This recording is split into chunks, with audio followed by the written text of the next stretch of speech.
lid is that which doth enrich the hand of yonder knight? I know not, sir. Oh, she doth teach the torches to burn bright.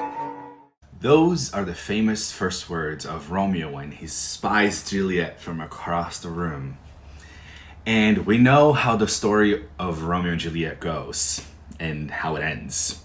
Spoiler alert, they die. They seem to die for love, or is it really love? Romeo and Juliet get swept up in an all-consuming, young, youth, foolish passion. Not really love to me. And I want to talk about the parallels between the story of Romeo and Juliet with the Devil card and also the Lover's card in the tarot. The parallels are really there. The Devil card in the tarot means obsession, bondage, infatuation, drunkenness, but not necessarily of alcohol and drugs, but a state of mind where you're not really thinking clearly and your senses and judgment fail you. Well, I would say that's a pretty damn near parallel to the Shakespearean story. Two youths infatuated with each other, inflamed by love. And I also believe the need to prove themselves to their families as individuals, since their families are meant to be rivals.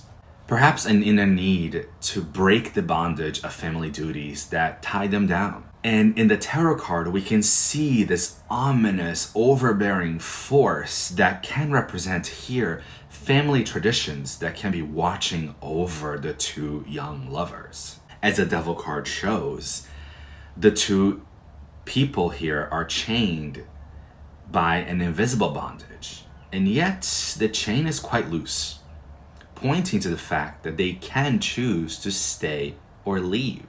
They can choose to take the chain off their necks and walk away.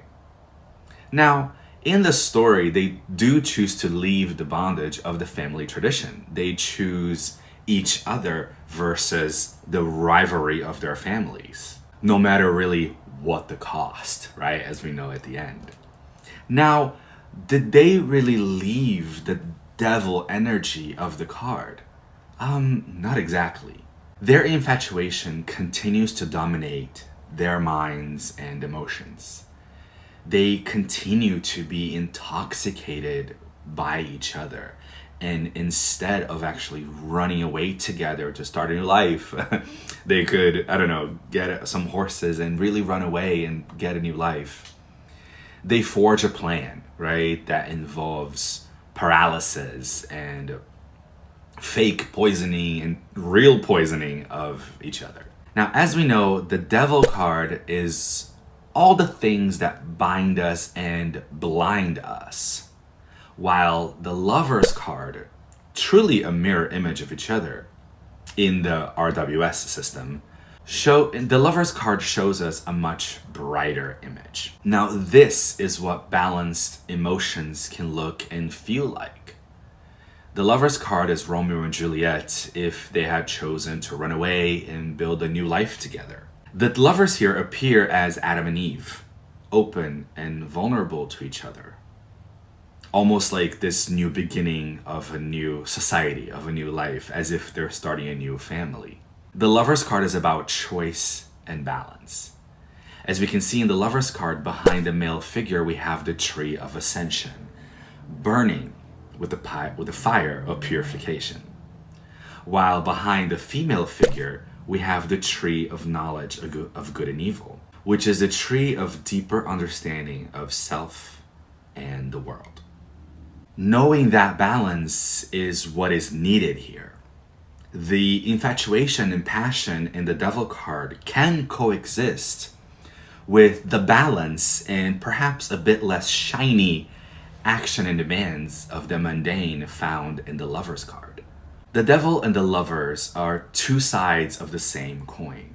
One does not exist without the other. We are bound by responsibilities and duty, and yet each have a need to set ourselves apart and to prove ourselves as individuals.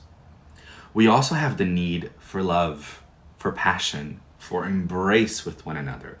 We want the intoxication of such sweet perfume, and yet we need to keep our eyes open, our head steady, and our feet firmly on the ground. Carl Jung said, "No tree, it is said, can grow to heaven unless its roots reach down to hell." Love can be heaven, but if we're not aware and awake to our own personal hells, we cannot be awake to another's. And that is a true poison drunk by the two young lovers.